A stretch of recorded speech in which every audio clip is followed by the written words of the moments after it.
Heidi here from Rain Country. God is good all the time, and as promised, here's a standalone video I wanted to do about how to use Superb lids.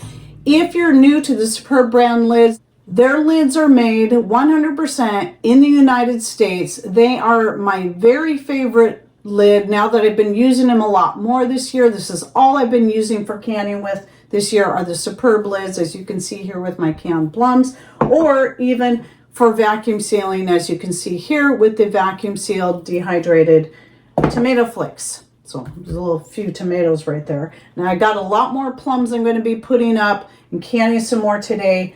But one of the things I realized that the reason some people are having issues with their Superb lids not sealing or buckling on them is because they're trying to use them the same way they would a standard metal lid like the ball, cur, or the 4 jars. But the Superb lids are made differently. In fact, they're so much thicker than the other metal lids that every time I grab one, I feel like I'm picking up 2 at a time. But no, they're definitely thicker. I've even weighed them and compared them with each other and with all the other 3 metal lids.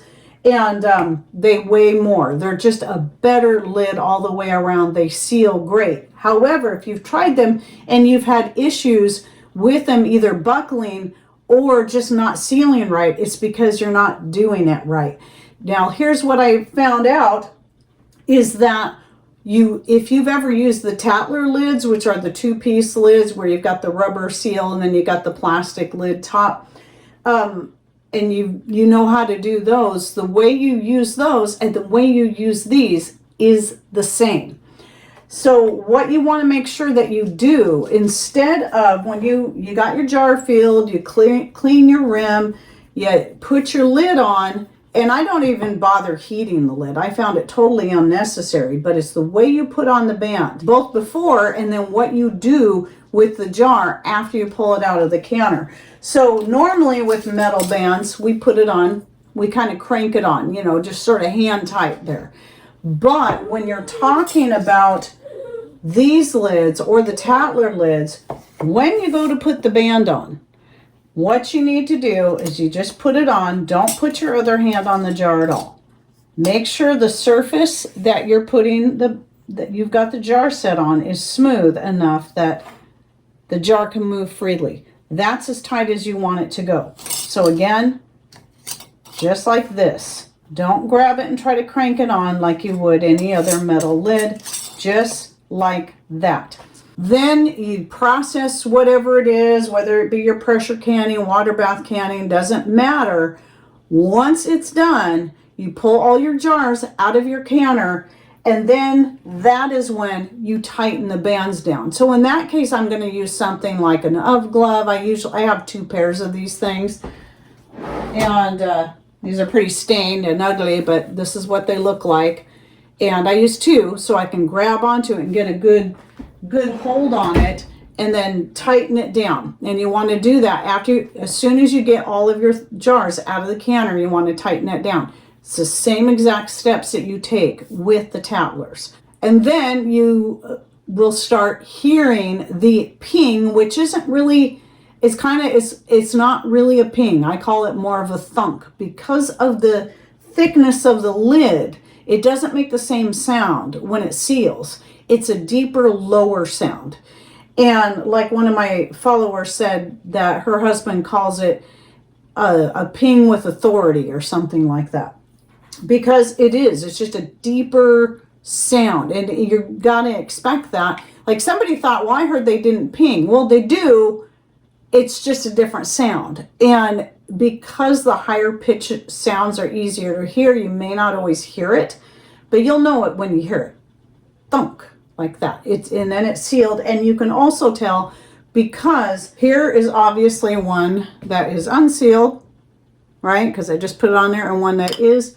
And you might be able to tell if you look closely that the unsealed one is slightly convex, while the one that is sealed is slightly concave.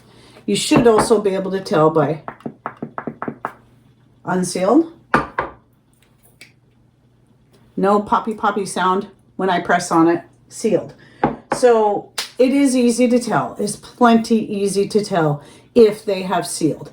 And again, I'm very, very happy with Superb. And since I have so many lids, because the company just really blessed me, and their jars are all US made as well.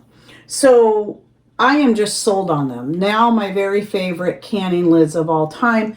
And being an affiliate is really great because that means I can share with you my affiliate link, which gives you 20% off your order. It doesn't matter if you're ordering lids or jars or both. You can get 20% off your order, which is one of the best offers I've seen for my followers from any company I've ever dealt with. Plus, I make a little bit of commission off of every sale, so that really helps us out, especially considering that with the changes in the YouTube algorithms, I'm just not making the revenue I once was. I'm only making about a quarter to 1/5 to 1/4 of what I once used to make.